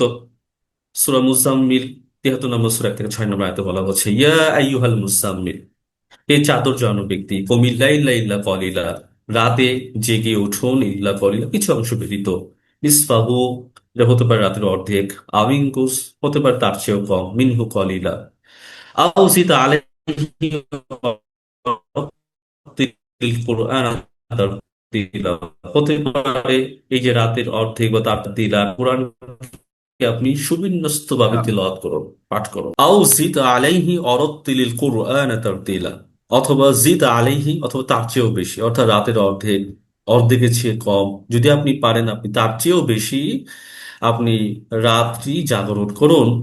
আচ্ছা, তাহলে এই যে রাত্রি জাগরণ করুন কখন, তাহলে আপনি কি করবেন? অরত্তিল কোরআন তারতিলা, আপনি কোরআনকে সুবিন্যস্ত ভাবে আপনি তিলাওয়াত করুন, ধীরে ধীরে আপনি পাঠ করুন। ইন্না সানুলকি আলাইকা কওলান সাকিলা, ইন্না, আমি, নিশ্চয়ই আমি, সানুলকি, অচিরেই আপনার উপর অর্পণ করতে যাচ্ছি, আলাইকা কওলান সাকিলা, কিছু গুরুত্বপূর্ণ, কিছু ভারী ভারী আপনার বক্তব্য আপনার উপর আমি দিতে যাচ্ছি। ইন্না নাশিয়াতাল লাইলি হিয়া আসাদ্দু ওয়াতআও ওয়াকওয়ামু কিলা, ইন্না নাশিয়াতাল লাইলি, ইন্না, নিশ্চয়ই, নাশিয়া, নাশিয়া মানে হচ্ছে হলো আপনার এই যে রাতটা যখন হয়, রাত যখন আপনার হচ্ছে চলমান থাকে, এই চলমান রাত্রিকে বলা হয় নাশিয়াতাল লাইল। নাশিয়াতাল লাইলি হিয়া আসাদ্দু, তাহলে রাত্রিতে আমি যে অতিবাহিত করছি রাতটাকে, এই রাত্রি অতিবাহিত এই সময়টা হচ্ছে কি করে, আসাধ্য ওয়াত আ, অর্থাৎ সেটা হচ্ছে আসাধ্য মানে সাধ্যা থেকে আসে। সাধ্যুন মানে হচ্ছে হলো খুবই কঠোর কঠিন। তাহলে আসাধ্য এটা খুবই কঠোর করে, খুবই শক্তিশালী করে, অত প্রভাবকে, ওয়াকওয়া মুকিলা, এবং বক্তব্যকে আরো বেশি দৃঢ় করে। তাহলে এটা মানে কি দাঁড়াচ্ছে, অর্থাৎ রাতে যখন আমি কোরআনকে নিয়ে আমি চিন্তা করছি, কোরআনের আয়াতগুলো নিয়ে আমি ভাবছি, কোরআনকে নিয়ে আমি গবেষণা করছি, তখন আপনি কোরআনের ব্যাপারে যে সেন্সগুলো তৈরি হবে, আল্লাহর সম্পর্কে যে সেন্স তৈরি হবে, সেই সেন্সটা তখন অধিক বেশি প্রবলতর হবে। তার যে 23 বছরের যাত্রা, মানে নবুয়তের জার্নিতে কত কিছু ঘটেছে, তিনি কিন্তু কখনো পিছপা হন নাই। কেন তিনি পিছপা হন নাই? কারণ তিনি এই কোরআনটাকে তিনি তার অন্তরে ধারণ করেছেন। এই যে ধারণ করা, এই ধারণ করাটা হয় রাত্রিতে, যখন আপনি একাগ্র চিত্তে, যখন চারদিক নিশ্চুপ, যখন আমরা কোরআনকে নিয়ে চিন্তা করি, কোরআন নিয়ে ভাবি, তখন অটোমেটিক আল্লাহর পক্ষ থেকে সাহায্য চলে আসে, আল্লাহর পক্ষ থেকে তখন নূর চলে আসে। এবং সেই সময় কি হয়, তখন আমাদের বক্তব্যগুলো, আমাদের চিন্তাগুলো, আমাদের অন্তরটা হচ্ছে গিয়ে শক্তিশালী হয়, প্রভাবশালী হয় সেই কোরআন আয়াতের মাধ্যমে। এবং একই সাথে আমাদের বক্তব্যগুলো তখন সুদৃঢ় হয়। তারপর আমরা জানবো হচ্ছে এখন 20 নম্বর আয়াত। আউযু বিল্লাহি মিনাশ শাইতানির রাজিম। ইন্না রাব্বাকা ইয়ালাম, নিশ্চয়ই আপনার রব জানেন, আন্নাকা তাকুম, যে আপনি দাঁড়ান। আমরা বলা বাহুল্য যে সূরা মুজাম্মিলের যে 1 থেকে 6 নম্বর আয়াত, এই আয়াতটা হচ্ছে গিয়ে নবুয়তের একদম শুরুর দিকে নাজিল হয় মক্কায়, এবং পরবর্তীতে এই 20 নম্বর আয়াতটা নাজিল হয় মদিনায়। মদিনায় হিজরতের 2 থেকে 3 বছরের মধ্যে। এবং এই যে আল্লাহ সুবহানাহু ওয়া তাআলার যে আদেশ, যে অরত্তিলিল কুরআন তারতিলা, আপনি কোরআনকে সুবিন্যস্তভাবে আপনি অধ্যয়ন করুন, পাঠ করুন, কোরআনকে নিয়ে আপনি কাজ করুন, এবং এই রাতের যে নির্দেশনা, এই নির্দেশনা তিনি করেছেন কিনা, এই করার সার্টিফিকেট, করার আপনার হচ্ছে এই তিনি এটা যে করেছেন এটার পারফরমেন্সের আপনার স্বীকৃতি হচ্ছে 20 নম্বর আয়াত, এই 20 নম্বরটা আয়াত। ইন্না রব্বাকা ইয়ালাম, নিশ্চয়ই আপনার রব জানেন, আন্নাকা তাকুম, যে আপনি দাঁড়ান, আদনা মানে তাকুম মানে দাঁড়ান বা জেগে উঠুন, একই কথা। আদনা মিন সুলুসাইল লাইল, রাতের 2/3 কাছাকাছি সময়, নিসফাহু, রাতের অর্ধেক, সুলুসাহু, এবং রাতের কখনো হচ্ছে 1/3। তার কি দাঁড়াচ্ছে? আদনা মিন সুলুসাইল লাইল, রাতের 2/3। তার মানে কি দাঁড়াচ্ছে? রাতের অর্ধেকের চেয়েও বেশি তিনি কিন্তু দাঁড়াচ্ছেন। তাহলে এটার মাধ্যমে কি দাঁড়াচ্ছে? এই যে আও জিদ আলাইহি, অর্থাৎ আপনি যদি পারেন রাতের বেশিরভাগ সময় আপনি কি করুন, রাত্রে আপনি জেগে উঠুন। তাহলে এই আয়টা তো পূর্ণ হয়ে গেল। মিন সুলুসাইল লাইল, অর্থাৎ রাতের 2/3 উনি কি করছেন? মধ্যবর্তী সময়ের চেয়েও তিনি কিন্তু বেশি সময় কিন্তু রাত তিনি জাগছেন। নিসফাহু, অথবা আপনি রাত্রে অর্ধেক আপনি সময় দিন। সুলুসাহু, অথবা রাতের 3/1 ভাগ। এটা কি উনি একাই করছেন? না। তাইফাতুম মিনাল্লাযিনা মাআক, আপনার সাথে যে দলেরা থাকে, তা দল কারা? সেই সময় দল বলতে সাহাবী আজমাইন কেরামগণ ছিলেন। তাইফাতুম মিনাল্লাযিনা মাআক, অর্থাৎ এই কাজটা কারা করে থাকে? এই কাজটা আপনি করছেন, একই সাথে আপনার সাথে আপনার যে সঙ্গীরা, আপনার যে দল, সেই দলেরাও এই কাজটা তারা করছেন। তার মানে কি? কাজটা শুধু আমাদের জন্য, আমাদের মানে অনেক সময় বলা হয়ে থাকে যে এটা শুধুমাত্র রাসূল সাল্লাল্লাহু আলাইহি ওয়াসাল্লামের জন্য প্রযোজ্য, কিন্তু এই প্রযোজ্য কিনা সেটা 20 নম্বর আয়াতে আমরা বুঝে যাচ্ছি। তাইফাতুম মিনাল্লাযিনা মাআক, এটা শুধু তিনি একাই করেন নাই, রাসূল সাল্লাল্লাহু আলাইহি ওয়াসাল্লাম, তার সাহাবীরাও করেছেন। আল্লাহু ইউকাদ্দিরুল লাইলা ওয়ান নাহার, আল্লাহু ইউকাদ্দিরুল লাইল, অর্থাৎ আল্লাহ নির্ধারণ করেন রাতকে এবং দিনকে। আলিমা আল্লাহ তুহসুহু, এবং তিনি জানেন যা তোমরা কখনোই গণনা করতে পারবে না, সঠিকভাবে তোমরা কখনোই গণনা করতে পারবে না, কাউন্ট করতে পারবে না। ফাতাবা আলাইকুম, তাই তিনি তোমাদের প্রতি অনুগ্রহ করেছেন। ফাকরাউ, অতএব তোমরা পাঠ করো, অধ্যয়ন করো। মা তায়াসসারা মিনাল কোরআন, কোরআন থেকে, কোরআনের জন্য তোমার সময় দাও, যতটুকু জন্য তোমাদের জন্য সহজ মনে হয় ততটুকু তোমার সময় তোমার কোরআনের পিছনে তোমরা ব্যয় করো। তাহলে এইখানে আপনার হচ্ছে হলো বিষয়টা কি দাঁড়াচ্ছে? আপনি কোরআনের জন্য 10 মিনিট, 5 মিনিট, 15 মিনিট, 20 মিনিট, আস্তে আস্তে করে টাইমটাকে কোরআনের জন্য সময় দেওয়া, সেই সময়টাতে কিছুটা আপনি দেন। যতটুকুর জন্য আপনার জন্য সহজ মনে হয় ততটুকু আপনি কোরআনের জন্য আপনি সময় দেন। আলিমান, এবং তিনি জানেন, আং সাইয়াকুনু মিনকুম মারদা, অর্থাৎ তিনি জানেন তোমাদের মধ্যে কেউ অসুস্থ থাকবে। ও আখারুনা ইয়াদরিবুনা ফিল আরদ, পৃথিবীতে আপনার এই নিজেদের আহ, রিজিকের জন্য আমরা কি করব? সময় ব্যয় করব, বিভিন্ন বিভিন্ন জায়গায় আমরা ঘোরাফেরা করব, চলাফেরা করব। ইয়াবতাগুনা মিন ফাদলিল্লাহ, এবং তারা কি চায়? তারা তো এই কাজগুলো যারা যারা নিয়মিত যারা কোরআন চর্চা করবে, কোরআন পিছনে যারা সময় যারা দিবে, এবং আমি তো সবসময় পারবো না, কারণ হচ্ছে আমার জন্য আমার জীবিকা আছে, সারাদিন পরিশ্রম করে মাঝে মাঝে আমার এই শরীর কুলাবে না। তারা মূলত আল্লাহ কাছ থেকে ফদল চায়। ফদল মানে অনুগ্রহ চায়। ইয়াবতাগুনা মিন ফাদলিল্লাহ, আল্লাহর অনুগ্রহ তার অনুসন্ধান করবে। অর্থাৎ যারা আল্লাহ সুবহানাহু ওয়া তাআলার ইবাদত করে, তারা আল্লাহ তাআলা আল্লাহর পক্ষ থেকে তাদের অনুগ্রহ চায়। এটা তো আমাদের জন্য কঠিন হয়ে যাচ্ছে। তাহলে কি করতে হবে? ও আখারুনা ইউকাতিলুনা ফি সাবিলিল্লাহ, এই একটা গ্রুপ যারা কিনা রিজিকের জন্য, জীবিকার জন্য তারা হচ্ছে কি বাহিরে থাকে। ও আখারুনা ইউকাতিলুনা ফি সাবিলিল্লাহ, আরেকটা গ্রুপ হচ্ছে যারা কিনা যুদ্ধ করে। যুদ্ধ যারা করে জানেন, এরা কিন্তু অনেক সময় এটা অধিকাংশ ক্ষেত্রে তারা মুসাফির অবস্থা তারা থাকে। তারা মাইল পর মাইল তারা রাস্তায় থাকে, তাদের খাওয়া ঠিক থাকে না, খাওয়া দাওয়া ঠিক থাকে না। কারণ তাদের হচ্ছে গিয়ে স্বাভাবিক লাইফের তুলনায় যারা যুদ্ধ যারা করে তাদের লাইফটা একটু অস্বাভাবিক হয়ে যায়। তো এই অবস্থায় কোরআন পাঠ করা তো দেখা যাচ্ছে কি ইবাদত করা, নির্দিষ্ট প্যাটার্নে ইবাদত করা খুব কঠিন। কিন্তু এখানে কি করা হচ্ছে, ফাকার ও মা তেসার মিনহু, অতএব তোমাদের কাছে যতটুকু সহজ, সময়ের দিক থেকে যতটুকু সহজ, পড়ার দিক থেকে যতটুকু সহজ, তোমরা পাঠ করো। তাহলে এখানে কিন্তু আল্লাহ সুবহানাহু ওয়া তাআলা আমাদের কিন্তু মাফ করে দেন, যেমনটা আমরা জানি যে সিয়ামের আয়াতে যখন আমরা পড়েছিলাম, সিয়ামে কিন্তু আল্লাহ সুবহানাহু ওয়া তাআলা আমাদেরকে ক্ষমা করে দিয়েছে। যে সিয়াম মানে ওই শাহরুর রমাদান, ওই রমাদান মাসে তোমাদের মধ্যে কেউ যদি মানে রোজা রাখতে না পারে, অসুস্থ থাকে, তাহলে তোমরা এটা ছেড়ে দাও, পরবর্তী তোমরা রোজা রেখে দিও। ইভেন আপনার হচ্ছে আহ, যারা আপনার হচ্ছেই থাকে ওই যে যারা কিন্তু যারা শারীরিক অসুস্থতার কারণে রোজা রাখতে পারে না, তাদের জন্য ফিদিয়া দেওয়ার পদ্ধতি আছে। ফিদিয়া দিলে তাকে রোজা রাখতেই হয় না, ছাড় আছে, মাফ আছে। কিন্তু আপনি কোরআন না পড়ে আপনি একদিন থাকবেন, কোরআন অধ্যয়ন না করে আপনি একদিন আপনি রাত অতিবাহিত করবেন, সেটা করার সুযোগ আপনার জন্য কিন্তু নেই। অর্থাৎ আপনাকে প্রতিটা দিন আপনার কোরআন অধ্যয়ন করতে হবে। অর্থাৎ আল্লাহ সুবহানাহু ওয়া তাআলা আপনাকে কিন্তু ছাড় দেয়নি, আল্লাহ কিন্তু আপনাকে কিন্তু মাফ করে দেয়নি। যে অতএব ঠিক আছে, তোমরা জীবিকার কারণ তোমার অনেক কিছু মানে তোমার হলো ভ্রমণে থাকবা, চলাফেরা করবা, তোমাদের কষ্ট হয়ে যাবে, তোমার যুদ্ধে থাকবা, কষ্ট হয়ে যাবে, তাহলে তোমার দরকার নেই, তোমাদের জন্য মাফ।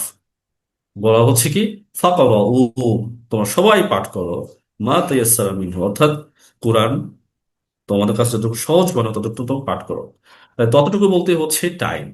আপনি 5 মিনিট, 2 মিনিট, 10 মিনিট, তাও আপনাকে পাঠ করতে হবে, অধ্যয়ন করতে হবে। ও আকিমুস সালাহ, এবং সালাত কায়েম করো। ও আতুজ যাকাত, এবং যাকাত দাও। ও আকরিদুল্লাহ কারদান হাসানা, ও আকরিদুল্লাহ কারদান হাসানা। আমরা আগামীকালকে ব্যাকরণ পাঠটা একটু দেখব। আমরা ব্যাকরণ পাঠটার নাম দিয়েছি ইনসাইট অ্যারাবিক, কারণ আমাদের কাছে গ্রামের কথাটা শুনলে একটু ভয় ভয় কাজ করে। আরবি ভাষার ভেতরগত তত্ত্ব, এটা কিভাবে তৈরি হয় সেটা আমরা জানবো। আমরা একটু সংক্ষেপে একটু দেখি। একটু একটু কিছু খেয়াল করুন, দেখবেন এখানে আমি শব্দ লিখেছি ইন্না। ইন্না মানে নিশ্চয়ই। আবার এই শব্দটা আমি কয়েকটা বর্ণ নিয়ে আসছি, হরফ নিয়ে আসছি, নুন জবর না, আলিফ জের ই, না ই। এই আরবিতে না ই বলতে কোনো শব্দ নাই, অর্থাৎ এটা কোনো মিনিং নাই, মিনিংলেস। তাহলে ইন্না একটা শব্দ, না ই হচ্ছে এটা কোনো শব্দ না। শব্দ না, তাহলে শব্দ কি বলতে কি বুঝি? শব্দ হলো যেটা একটা সেন্স তৈরি করে, যেটা একটা মিনিং তৈরি করে, সেটা একটা শব্দ।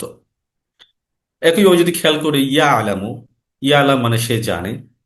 যদি এটা আমি ঘুরিয়ে দেই, ইয়া লা আমু, আরবিতে ইয়া লা আমু বলতে কোনো শব্দ নাই, তাহলে এটার কি মিনিংলেস, এটা কোনো মিনিং হয় না। তাহলে যেটার মিনিং হয়, তাই এটাকে বলি শব্দ।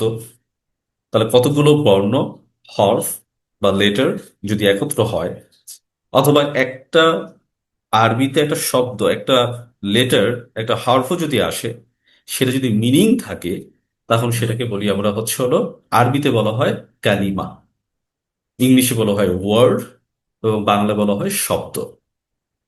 যেমন ইংলিশ যদি বলি আই, আই মানে হচ্ছে হলো আমি, একটা মাত্র মানে একটা লেটার, কিন্তু এটা মিনিং আছে। তো যদি আমি বলতে যদি আই বুঝাই, তাহলে আই একটা মিনিং আছে, তাহলে এটা একটা শব্দ। একইভাবে আরবিতে আছে ওয়া, ওয়াও জবর ওয়া, তাহলে ওয়াটা কিন্তু একটা মিনিং আছে, এবং আর, তাহলে যদি মিনিং হয় তাহলে সেটা একটা শব্দ। তাহলে কি দাঁড়াচ্ছে, ইন্না নিশ্চয় মিনিং আছে, এটা একটা কালিমা। নাই, আরবিতে এরকম কোনো শব্দ নাই, তাহলে এটা কি, কোনো মিনিং নাই, তার মানে এটা কোনো কালিমা নয়। মানে কালিমা মানে কি, কোনো ওয়ার্ড নয়। ইয়া আলামু সে জানে, তাহলে এটা একটা মিনিং আছে। মিনিং যেহেতু আছে, তাহলে এটা একটা কালিমা। ইয়ালা আমু, অর্থাৎ আরবিতে এরকম কোনো শব্দ নাই, তার মানে কোনো মিনিং নাই, তার মানে এটা কোনো কালিমা নয়। তাহলে এক কথায় আরবিতে যত শব্দ দেখেন, এই প্রতিটা শব্দই হচ্ছে একটা কালিমা। আর যদি কয়েকটা হরফ বা বর্ণ যদি আমি একত্র করি, সেটা যদি কোনো মিনিং তৈরি না করে, তাহলে তো এটা কখনো শব্দ হবেই না, কারণ এটা শব্দ হয়ই না। শব্দ হওয়া মানেই হচ্ছে সেটা একটা মিনিং থাকতে হবে। এরপর আমার শিখ বলছিল কালাম। কালাম মানে হচ্ছিল সেন্টেন্স বা বাক্য। কালাম কি? তাহলে আমরা বাক্য বলতে কি বুঝি? বাক্য বলতে বুঝি যখন কতগুলো শব্দ যখন একত্র হয়, যখন সেটা একটা আন্ডারস্ট্যান্ডিং তৈরি করে, বুঝ তৈরি করে। যেমন আমি ভাত খাই, আপনি বুঝতে পারতেছেন ও কিছু বলতে চাচ্ছে, ও ভাত খাবে। তাহলে আপনি, আপনার ভিতরে সেন্স তৈরি হচ্ছে। তাহলে সেন্টেন্স মানে কি? সেন্টেন্স মানে হলো সেন্স। সেন্টেন্সের মাধ্যমে সেন্স তৈরি করে। ও কি বলতে চায়, কি করতে চায়, কি হতে, সবকিছু একটা সেন্স তৈরি করবে। তাই একটা বাক্য হওয়ার জন্য কি লাগে? বাক্য হওয়ার জন্য একটা পূর্ণাঙ্গ একটা সেন্স তৈরি করতে হয়। এবং সেন্স তৈরি হওয়ার জন্য লাগে দুটো জিনিস। একটা লাগে সাবজেক্ট, আর একটা লাগে ভার্ব। ইংলিশে একটা সাবজেক্ট লাগে, একটা ভার্ব লাগে। বাংলায় বললে একটা কর্তা আর একটা ক্রিয়া লাগে। আরবি তো সেই, পৃথিবীর যত ভাষার প্যাটার্ন সব একরকম। আরবিতেও একটা কি লাগবে? সাবজেক্ট লাগবে, একটা ভার্ব লাগবে। তো সেটা যখন থাকে তখন সেটা হয় একটা বাক্য হিসেবে বিবেচিত হয়। যেমন রব বাকা, আপনার রব। ইন্না, ইন নিশ্চয়ই। ইকর, পরে। এটা কারণ কি মিনিং পাওয়া যাচ্ছে? নিশ্চয়ই আপনার রব, ইন্না, রব্বাকা আপনার রব, ইন্না নিশ্চয়, ইকর পরে, কোনো মিনিং পাওয়া যাচ্ছে না। নিশ্চয় আপনার রব পড়ো, নিশ্চয়ই আপনার রব পড়ে, কোনো মিনিং হয় না। এটা কি মানে? কিছুই না। তাহলে এটা কোনো কালাম না, কোনো বাক্য না। আমি যদি বলি আহ পাখি আকাশে, আহ আহ, পাখি আকাশে নাচে, এটা কোনো বাক্য না। যেমন বাংলায় আছে আকাঙ্ক্ষা, আসক্তি, যোগ্যতা। তো এরকম ইংলিশে এত কিছু নাই। বাংলায় আছে আসক্তি, আকাঙ্ক্ষা, যোগ্যতা। আমি খাই, বা আমি ভাত। আমি ভাত কি, পরে কথা শোনার যে আকাঙ্ক্ষা তৈরি হচ্ছে, তা আমি ভাত খাই, এটা হচ্ছে আকাঙ্ক্ষা। তাহলে ইংলিশে বা আরবিতে হচ্ছে হলো বাক্যটার একটা পূর্ণাঙ্গ সেন্স দিতে হবে। সেন্স যদি যদি না দেয়, এটা কোনো কালাম হয় না, এটা কোনো সেন্স বা এটা কোনো সেন্টেন্স বা কোনো বাক্য হয় না। তাই এটা কোনো, এই যে কালাম নয় বা এটা কোনো বাক্য নয়, কোনো সেন্স পাচ্ছি না। দ্বিতীয় বাক্যটা দেখি, ইন্না নিশ্চয়ই, রব্বাকা আপনার রব, ইয়া আলামু জানেন। এখানে ইয়া আলামু শব্দটা হচ্ছে ইয়া আলামুটা হচ্ছে ভার্ব। ইয়া আলামুটা হচ্ছে ভার্ব। ইন্না নিশ্চয়ই, রব্বাকা আপনার রব, ইয়া আলামু জানেন। তাহলে কি এটা পরিপূর্ণ একটা সেন্স দিচ্ছে। তার মানে কি? এটা একটা কালাম, এটা একটা বাক্য। রব্বিকা খলাকা ইকরা বিসমিল্লাজি, কোন সেন্স আছে কিনা দেখি। রব্বিকা আপনার রব, খলাকা সৃষ্টি করেছেন, ইকর পড়ো, বিস্মি তার নামে, আল্লাহ যিনি। তাহলে কি দাঁড়াচ্ছে? নিশ্চয়ই আপনার রব সৃষ্টি করেছেন, পরো নামে যিনি। মানে বাক্য, মানে এটা কোনো মানে কিছুই কোনো সেন্স দিচ্ছে না। আমি হয়তো বুঝে যাচ্ছি কিছু একটা, এটা এটা মনে হয় এটা যে পরত রবের নামে, যেহেতু বাক্য গঠনে কোনটার পর কোনটা এই যে প্লেসমেন্টে ঠিকঠাক নাই, তার মানে কি এখানে বাক্যটাও পরিপূর্ণ সঠিকভাবে নাই। তার মানে কি না, এটা কোনো বাক্য না, এটা কোনো, এটা এটা কোনো কালাম না। যেটাই বাক্য, ইংলিশে যেটাই সেন্টেন্স, আরবিতে সেটাই হচ্ছে হলো কালাম। এক একটা ওয়ার্ডকে বলা হয় কালাম, সেন্টেন্সকে বলা হয় আপনার, ওয়ার্ডকে বলা হয় কালিমা, আর সেন্টেন্সকে বলা হয় কালাম। কিন্তু এটাকে যদি আমি একটু রিঅ্যারেঞ্জ করি, এটাকে যদি আমি একটু সাজিয়ে নেই, ইকর পড়ো, বিস্মি নামে, কার নামে? রব্বিকা আপনার প্রতিপালকের নামে, আল্লাযী যিনি, খলাক সৃষ্টি করেছেন। তো পড়ো তোমার প্রতিপালকের নামে, যিনি তোমাকে সৃষ্টি করেছে, বা যিনি আপনাকে সৃষ্টি করেছেন, বা যিনি সৃষ্টি করেছেন। তা পরিপূর্ণ একটা আমি সেন্স পাচ্ছি। তার মানে কি? এটা একটা কালাম। তাই কথায়, যদি বাক্যটা যদি সেন্স দেয় তাহলে কালাম সেন্স। বা যদি বাক্যটা পড়ে যদি কেউ আমি না বুঝি, তাহলে সেটা কোনো বাক্য নয়, বা এটা কোনো কালাম নয়। আরবিতে আরেকটা হচ্ছিল জুমলা। জুমলা মানেও বাক্য।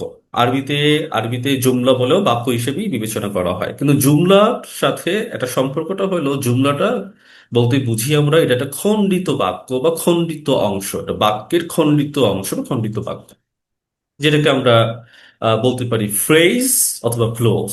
ফ্রেজ হচ্ছে শব্দগুচ্ছ, যেখানে কোনো ভার্ব থাকে না। আর ক্লোজ হচ্ছে গিয়ে আপনার হইলো বাক্যটা পরিপূর্ণ সেন্স দেয় না, অন্য কোনো বাক্যে, আপনার বাক্যে সাহায্য নিতে হয়, যেখানে সাবজেক্ট থাকবে, ভার্ব থাকবে, সেটার সাহায্য নিতে হবে। আমি একটা উদাহরণ দেখাই। ইন্না রব্বাকা, নিশ্চয়ই আপনার রব। তা নিশ্চয়ই আপনার রব কি? আমি কিন্তু পরে, আমার কিন্তু পরিপূর্ণ আমি সেন্স কিন্তু পাই নাই। বাক্যটা কিন্তু হয়েছে ইন্না রব্বাকা, অর্থাৎ বাক্যের যে শব্দ গঠন বা আপনার যে আপনার যে শব্দের যে প্লেসমেন্ট সব ঠিক আছে, কিন্তু আমার পরবর্তীতে আমার বাক্যটা পূর্ণ হয় না। তাহলে ইন্না রব্বাকা, নিশ্চয়ই আপনার রব, আমি যেটা জানতে পারছি না, তার মানে কি, এটা পরিপূর্ণ বাক্য যেহেতু হয় নাই, তাহলে এটা কি, এটা কালাম না, এটাকে আরবিতে বলা হয় জুমলা।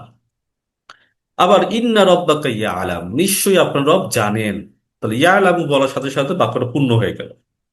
তাহলে এটা কি জুমলা? না, এটা জুমলা হবে না, এটা কি হবে, বাক্য হবে। তার মানে এটা কালাম হবে, যেটা বাক্য, যেটা সেন্টেন্স, ওটাই কালাম। আবার দেখি ইকরা বিসমি, পড়ো নামে। তার বাক্যের, বাক্য হওয়ার জন্য যে প্লেসমেন্ট, প্লেসমেন্ট ঠিক আছে, কিন্তু এখানে কি ঠিক নাই, এখানে আমার পরবর্তী বাক্যটা পূর্ণ হয় নাই, অর্থাৎ পরবর্তী তার কি, আমি আমার কোনো অ্যান্সারই পাচ্ছি না, পরিপূর্ণ আমার সেন্স তৈরি করছে না। তো বাক্য হওয়ার জন্য যে প্লেসমেন্ট সেটা ঠিক আছে। ইকরা বিসমি, পড়ো নামে, যেহেতু পড়ো নামে কোনো আমি সেন্স পাচ্ছি না, অত পরিপূর্ণ আমি সেন্স পাচ্ছি না, বা বাক্য গঠন ঠিক আছে, এটা হলো জুমলা। আমি ওটা বলি ইকরা বিসমি রব্বিকাল্লাযী খলাক, পড়ো তোমার রবের নামে যিনি সৃষ্টি করেছেন, তার পরিপূর্ণ সেন্স পাওয়ার কারণে সেটা হয়ে গেল কালাম। কিন্তু যদি এরকম হইতো যে ইন্নাটা পরে রব্বাকাটা আগে, তাহলে কিন্তু এটা জুমলাও হইতো না, কালামও হইতো না, এটা কিছুই হইতো না। মানে এটা কোনো শব্দই না, এটা কিছুই হবে না। অর্থাৎ শব্দ গঠনের যে প্লেসমেন্ট সেটা ঠিক আছে, কিন্তু যেহেতু অর্থটা পরিপূর্ণ দেয় না, সেটা হয় আপনার হচ্ছে হলো জুমলা। যখন অর্থ পরিপূর্ণ হয় তখন সেটা হয় বাক্য। আমি যদি একটা একটা উদাহরণ দিই ব্যাকে, দেখেন, এই যে ইকরা বিসমি রব্বিকাল্লাযী খলাক, ইকরা বিসমি রব্বিক, পড়ো তোমার প্রতিপালকের নামে, এতটুকু অংশ বুঝতে গিয়ে আমাদের কিন্তু কোনো প্রকার কষ্ট হচ্ছে না। অর্থাৎ এতটুকু অংশ বুঝতে আমাদের কোনো কষ্ট নাই।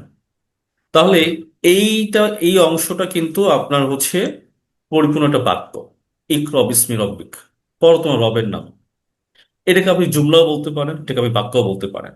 কিন্তু এই যে রেড অংশটা, আল্লাযী খলাক, যিনি সৃষ্টি করেছেন, আপনি যদি ইকরা বিসমি রব্বিক এটাকে বাদ দিয়ে দেন, যদি শুধু শুধু বলেন আল্লাযী খলাক, যিনি সৃষ্টি করেছেন, আপনার মস্তিষ্কে কোনো কি সেন্স তৈরি করে, যিনি সৃষ্টি করেছেন, যিনি কাকে সৃষ্টি করেছেন, কে সৃষ্টি করেছেন, কি সৃষ্টি করেছেন, প্রশ্ন আসে। তাহলে আল্লাযী খলাক এই এতটুকু অংশটা হচ্ছে হলো জুমলা, অর্থাৎ পরিপূর্ণ আপনি সেন্স পাচ্ছেন না। তাহলে এই সেন্সটা পাওয়ার জন্য আপনার কি লাগবে, আর একটা বাক্য লাগবে, যে ইকরা বিসমি রব্বিক, আগে একটা বাক্য পাওয়া গেছে। তাহলে এই এই বাক্যটার মাধ্যমে এই এই পুরো জিনিসটা কি, এটা একটা একটা সম্পূর্ণটা সেন্স তৈরি করলো, অর্থাৎ এটা হচ্ছে একটা কালাম হয়ে গেল। তাছাড়া কি জুমলাটা বুঝতে পেরেছি? আমরা চলে যাচ্ছি, আমরা আগামীকালকে আরো ডিটেলস আমরা পড়বো ইনশাআল্লাহ। নেক্সট ক্লাস প্রিভিউ হিসেবে আমরা যেটা শিখবো সেটা হচ্ছে হলো daily used Arabic expressions and supplications. অর্থাৎ আমরা দৈনন্দিন জীবনে আমরা আমাদের অনেক আরবি ওয়ার্ড ইউজ করি, আলহামদুলিল্লাহ, সুবহানাল্লাহ, মাশাআল্লাহ, ইনশাআল্লাহ। এর মধ্যে অনেক এক্সপ্রেশনস গুলো হচ্ছে গিয়ে, এটা সুন্নাহ না, এটা রাসূল সাল্লাল্লাহু আলাইহি ওয়াসাল্লাম হয়তো আর করেননি, কিন্তু আরব অঞ্চলে এগুলো প্রচলিত। ওখানকার মাধ্যমে মুসলিমদের ট্রেডিশনাল রেওয়াজের মাধ্যমে সেটা সারা পৃথিবী জুড়ে ছড়িয়ে গিয়েছে। আবার কিছু কিছু দোয়া আছে যে দোয়াগুলো রাসূল সাল্লাল্লাহু আলাইহি সাল্লাম থেকেই এসেছে, অর্থাৎ সেগুলো আমরা সবাই প্র্যাকটিস করি, অনেকে করি না। তো আমরা এরকম আমাদের সমাজের রেওয়াজ, প্রচলিত যে শব্দগুলো আমরা কথায় কথায় ব্যবহার করি, সেই বিষয়গুলো আমরা একটু শিখবো। তার আগে আমরা যেটা শিখবো সেটা হচ্ছে রাসূল সাল্লাল্লাহু আলাইহি সাল্লামের একটি গুরুত্বপূর্ণ দোয়া, যে দোয়াটা তিনি ম্যাক্সিমাম সময় যখন তিনি মসজিদের উদ্দেশ্যে তিনি গমন করতেন, তখন তিনি এই দোয়াটা পাঠ করতেন। হে আল্লাহ, আপনি আমাকে নূর দান করুন। আল্লাহুম্মা জাআল ফি কলবি নূর, হে আল্লাহ, আপনি আমাকে নূর দান করুন, নূর তৈরি করুন, আলো তৈরি করুন। অফি লিসানি নূর, লিসান মানে জিহবা, লিসানি আমার জিহবায়, নূর আমার জিহবায় নূর দান করুন। অফি সামঈ নূর, সামউন মানে হচ্ছে আপনার শ্রবণ করা, শুনতে পাওয়া। অফি সামঈ নূর, তাহলে সামি মানে আবার কান, কানেও বুঝায়। অফি সামঈ নূর, আপনি আমার শ্রবণে নূর দান করুন। অফি বাসরি নূর, আপনি আমার দৃষ্টিতে, বাসরুন মানে হচ্ছে চক্ষু, দৃষ্টি। অফি বাসরি নূর, আপনি আমার চক্ষুতে, আমার দৃষ্টিতে নূর দান করুন। অমিন ফাউকি নূর, ফাউকুন মানে হচ্ছে উপর। অমিন ফাউকি নূর, আপনি আমার উপরে নূর দান করুন। অমিন তাহতি নূর, আপনি আমার নিচে নূর দান করুন। ওয়ান ইয়ামিনী নূর, ইয়ামিন মানে হচ্ছে ডান, আপনি আমার ডান দিক থেকে নূর দান করুন। ওয়ান শিমালি নূর, শিমাল মানে হচ্ছে বাম, আপনি আমার বাম দিক থেকে নূর দান করুন। অমিন আমামি নূর, আমাম মানে সামনে, ইন ফ্রন্ট। অমিন আমামি নূর, আপনি আমার সামনে থেকে নূর দান করুন। অমিন খলফি নূর, খলফুন মানে হচ্ছে পেছন, বিহাইন্ড। অমিন খলফি নূর, আপনি আমার পেছনে নূর দান করুন। ওয়াজআল ফি নাফসি নূর, আপনি নূর দান করুন। ফি নাফসি নূর, আপনি আমার অন্তরে, আমার সত্তায় নূর দান করুন। ওয়াজিম লি নূর, আমার জন্য নূরকে মহান করুন। ওয়াজিম লি নূর, আমার জন্য নূরকে আরো বড় করুন। ওয়াজআল লি নূর, আপনি আমার জন্য নূরকে স্থাপন করুন। ওয়াজআল নি নূর, আপনি আমার জন্য নূরকে বানিয়ে দিন, নূরকে তৈরি করে দিন। আল্লাহুম্মা আতিনি নূর, হে আল্লাহ আপনি আমার নূর দান করুন। আল্লাহুম্মা আতিনি নূর, আপনি আমাকে নূর দান করুন। ওয়াজআল ফি আসাবি নূর, আসাব মানে স্নায়ু। ওয়াজআল ফি আসাবি নূর, আপনি আমার স্নায়ুতে নূর দান করুন। অফি লাহমি নূর, লাহাম, লাহাম মানে হচ্ছে মাংস, গোশত। অফি লাহমি নূর, আপনি আমার গোশতে, মাংসে নূর দান করুন। অফি দামি নূর, দাম, দাম মানে হচ্ছে গিয়ে রক্ত। অফি দাবি নূর, আপনি আমার রক্তে নূর দান করুন। অফি শাড়ি নূর, শাহরুন মানে চুল। অফি শাড়ি নূর, আপনি আমার চুলে নূর দান করুন। অফি বাসরি নূর, আপনি আমার ত্বকে নূর দান করুন। বাসর অর্থ দুটো, একটা বাসর মানে মানুষ, আর বাসর মানে চামড়া গোশত। চামড়া গোশত মিক্সড হলো যে বিষয়টা, এটাকে আরবিতে বলা হয় বাসর। তফি বাসরি নূর, আপনি আমার ত্বকে চামড়া নূর দান করুন। আল্লাহুম্মা জাআল নূরান ফি কবরি, হে আল্লাহ আপনি আমার কবরকে নূর দান করুন। ও জিদনি নূর, আপনি নূরকে বাড়িয়ে দিন। ও জিদনি নূর, আপনি আমার নূরকে বাড়িয়ে দিন। ও জিদনি নূর, আপনি আমার নূরকে বাড়িয়ে দিন। এটা এমন একটা দোয়া, আল্লাহর পক্ষ থেকে আপনি নূর চাচ্ছেন, আল্লাহর পক্ষ থেকে আপনি আলো চাচ্ছেন, আল্লাহর পক্ষ থেকে আপনি হেদায়েত চাচ্ছেন। ডান বাম, পেছন সামনে, উপর নিচে, গোশতে মাংসে, হাড্ডিতে, আপনার দৃষ্টিতে, কথা বলায়, কানে, সর্ব জায়গা থেকে আপনি আল্লাহর পক্ষ থেকে নূর চাচ্ছেন। আল্লাহর দেওয়া নূরে যেন আপনি ঢেকে যান। এভাবে করে রাসূল সাল্লাল্লাহু আলাইহি সাল্লাম প্রতিনিয়ত তিনি তার নিজের জন্য তিনি দোয়া করতেন। এইভাবে করে আমরাও নিজেদের জন্য আল্লাহর কাছে দোয়া করব। এরপর আমরা একটু সংক্ষেপে দেখবো, সেটা হচ্ছে কোনো কিছু আমার যখন আশ্চর্য হয়ে যায়, অবাক হয়ে যায়, আমার যখন আল্লাহ সুবহানাহু ওয়া তাআলার নিয়ামত দেখি, ইভেন আমরা যখন আল্লাহ সুবহানাহু ওয়া তাআলার কোনো সৃষ্টি নিয়ে চিন্তা করি, তখন আমরা কি বলবো? সুবহানাল্লাহ, সুবহানাল্লাহ। সুবহানাল্লাহ মানে হচ্ছে আল্লাহ সম্পূর্ণরূপে পবিত্র, তিনি খুঁত মুক্ত, তিনি ত্রুটি মুক্ত। আল্লাহর কোনো সৃষ্টি দেখলে আপনার কাছে মনে হইতে পারে এটা তো কি দরকার ছিল, এটা এটা তো মানে এটা না হলে তো হয়। এটা হচ্ছে আমাদের চিন্তাগত ত্রুটি। অর্থাৎ আল্লাহ সুবহানাহু ওয়া তাআলা যখন আপনি নিসবত করবেন আপনার ব্যাপার, আপনার যখন যেই সৃষ্টি দেখে আপনার কাছে মনে হচ্ছে, ওইটা দেখার পর আপনি যখন ওইটার ইনসাইট নলেজ যখন জানবেন, তখন আপনার কাছে এটা মনে হবে না। অর্থাৎ আল্লাহ যে সৃষ্টি করেছেন এটা আল্লাহই ভালো জানেন কেন তিনি সৃষ্টি করেছেন। যার কারণে আমরা যখন সুবহান আল্লাহ বলি, আমরা আল্লাহর প্রশংসাটা এমন ভাবে করি, আল্লাহ আপনার সৃষ্টি এতটাই পবিত্র, আপনার ব্যাপারে এই এই ব্যাপারে প্রশ্ন করার রাইটস আমার নাই। সুবহান আল্লাহ। আমরা আমাদের অবস্থা প্রকাশ যখন করি, আমরা কি বলি? আলহামদুলিল্লাহ বলি। আলহামদুলিল্লাহ মানে সমস্ত প্রশংসা। আবার আমরা, আমাদের প্রচলিত কথা আছে শুকরুন আলহামদুলিল্লাহ। এই শুকরুন আলহামদুলিল্লাহ আসলে অ্যারাবিক মানে গ্রামিক, মানে অ্যারাবিক গ্রামার দিক থেকে এটা কারেক্ট না। মানে শুকরুন আলহামদুলিল্লাহ মানে বাক্যটা আসলে কারেক্ট না। এটা আরবিটা, অ্যাকচুয়াল আরবিটা হলো এরকম: আলহামদুলিল্লাহ শুকরা, আলহামদুলিল্লাহ শুকরা, আল্লাহর প্রশংসা কৃতজ্ঞতা সহ। তো তারপর হচ্ছে আমরা বলি ইয়ার হামুকাল্লাহ। ইয়ার হামুকাল্লাহ মানে হচ্ছে আল্লাহ তোমার প্রতি দয়া করুক। অর্থাৎ আমার যখন হাঁচি দেই তখন আমরা কি বলি? আলহামদুলিল্লাহ, যখন আমরা হাঁচি দেই। আর যখন আমরা হাঁচি যখন শুনে ফেলি, তখন আমরা বলি হচ্ছে ইয়ার হামুকাল্লাহ। তা আমরা যখন হাঁচি দেই তখন আমরা কি বলি? আমরা হাঁচি দিলে বলি আলহামদুলিল্লাহ। এই হাঁচি যখন কেউ শুনে, তখন তার বলতে হয় ইয়ার হামকাল্লাহ। এটা সুন্নাহ, বলাটা সুন্নাহ। ইয়ার হামকাল্লাহ মানে হচ্ছে আল্লাহ তোমার প্রতি দয়া করো। আমরা আগামীকালকে এটা শব্দগুলো ভেঙে ভেঙে আমরা শিখবো ইনশাআল্লাহ। আমরা ভবিষ্যতে যা করব, এই সময় যা বলতে হবে ইনশা আল্লাহ, যদি আল্লাহ চান। ইন মানে যদি, মানে চাওয়া, আল্লাহকে চান, আল্লাহ চান। ইনশা আল্লাহ, যদি আল্লাহ চান, আল্লাহ ইচ্ছা করলে।